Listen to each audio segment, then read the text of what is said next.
Hello મિત્રો, ક્યારેક અંગ્રેજી બોલતી વખતે ભૂતકાળની કોઈ વાત કહેવામાં તકલીફ પડે છે? તો આજે આપણે એક એવા જ ફ્રેઝ શુડ હેવને સમજવાના છીએ. આ એ ફ્રેઝ છે જે આપણી ભૂલો અને અફસોસને તો દેખાડે જ છે, પણ સાથે સાથે ભવિષ્યને વધુ સારું બનાવવાનો રસ્તો પણ બતાવે છે. તો ચાલો શરૂ કરીએ. આપણે બધાએ ક્યારેક ને ક્યારેક તો એવું વિચાર્યું જ હશે, ખરું ને? કે કાશ મેં એવું ના કર્યું હોત, અથવા તો કાશ મેં એ સમયે કોઈ બીજો નિર્ણય લીધો હોત. બસ એ જ પસ્તાવાની, એ જ અધૂરપની લાગણી. તો અંગ્રેજીમાં આ જ લાગણીને વ્યક્ત કરવા માટે એક ખાસ ચાવી છે. એક એવું વાક્ય જે ભૂતકાળના દરવાજા ખોલીને આપણને બતાવે છે કે શું અલગ રીતે થઈ શક્યું હોત. તો શુડ હેવનો સીધો સાદો મતલબ એ છે કે ભૂતકાળમાં કંઈક થવું જોઈતું હતું, જે યોગ્ય હતું, પણ થયું નહીં. એમ સમજો કે આ એક એવી સલાહ છે જે સમય વીતી ગયા પછી અપાઈ રહી છે, અથવા એક એવી આશા જે પૂરી ન થઈ. મજાની વાત એ છે કે આ એક જ વાક્ય ત્રણ અલગ અલગ ભાવનાઓ બતાવી શકે છે. ચાલો આપણે જોઈએ કે કઈ રીતે તેનો ઉપયોગ અફસોસ, ટીકા અને ચૂકી ગયેલી અપેક્ષા બતાવવા માટે થાય છે. તો સૌથી પહેલો અને સૌથી કોમન ઉપયોગ છે અફસોસ વ્યક્ત કરવા માટે.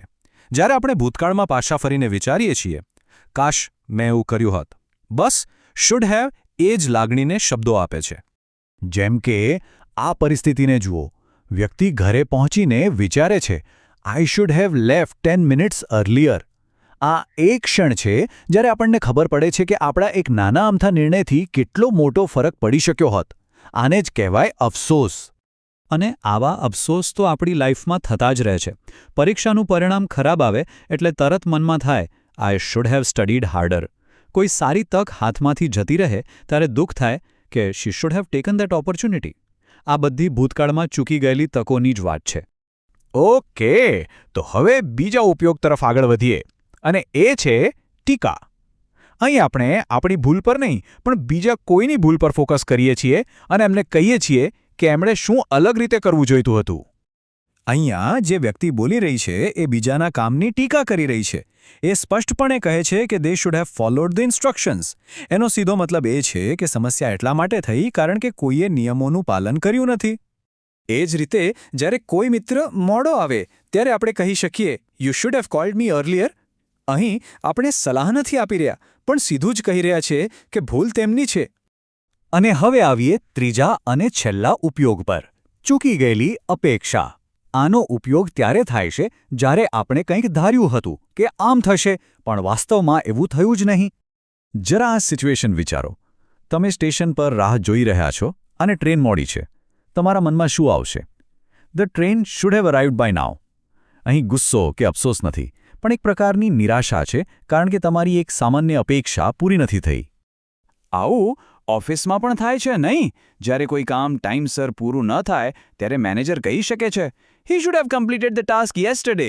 અથવા તો ઓનલાઈન ઓર્ડરની રાહ જોતી વખતે આપણે વિચારીએ છીએ, the package should have been delivered this morning. આ બધી અધૂરી રહી ગયેલી અપેક્ષાઓ છે. હવે સૌથી સારી વાત એ છે કે આ વાક્ય બનાવવું એકદમ સહેલું છે. એની એક ફિક્સ ફોર્મ્યુલા છે. સૌથી પહેલાં આવે સબ્જેક્ટ, એટલે કે કર્તા. પછી આવે શુડ હેવ, અને છેલ્લે આવે ક્રિયાપદનું ત્રીજું રૂપ, જેને આપણે પાસ્ટ પાર્ટિસિપલ કહીએ છીએ. બસ આટલું જ યાદ રાખવાનું છે. ચાલો હવે એક એવી સામાન્ય ભૂલની વાત કરીએ જે અંગ્રેજી શીખનારાઓ વારંવાર કરે છે. આ સમજવું ખૂબ જ જરૂરી છે જેથી તમે કોન્ફિડન્સથી બોલી શકો. જો ઘણા લોકો ભૂતકાળની વાત કરવા માટે આઈ શુડ ગો યેસ્ટરડે જેવું વાક્ય વાપરે છે, પણ યાદ રાખજો, આ વ્યાકરણની દૃષ્ટિએ તદ્દન ખોટું છે. ભૂતકાળ માટે સાચું વાક્ય હંમેશા છે I should have gone yesterday. તો સવાલ એ છે કે આવું કેમ? આની પાછળ એક નાનકડો જાદુ છે.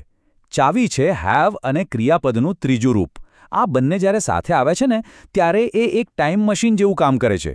તે વાક્યને સીધું જ ભૂતકાળમાં લઈ જાય છે.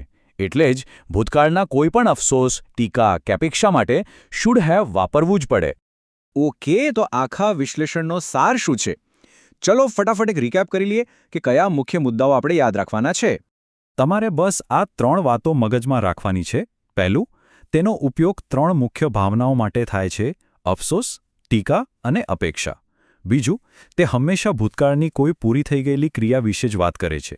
અને ત્રીજું, એનું માળખું એકદમ પાક્કું છે: સબ્જેક્ટ, શુડ હેવ અને ક્રિયાપદનું ત્રીજું રૂપ. બસ. અને છેલ્લે એક વિચારવા જેવો સવાલ. જો શુડ હેવનો ઉપયોગ ભૂતકાળની ભૂલો પર નજર નાખવા માટે થાય છે, તો શું આ ભૂલોમાંથી શીખીને આપણે આપણું ભવિષ્ય નથી સુધારી શકતા? યાદ રાખજો, દરેક આઈ શુડ હેવ એ માત્ર અફસોસ નથી, પણ ભવિષ્ય માટેનો એક છુપાયેલો પાઠ પણ છે. આના પર વિચારજો.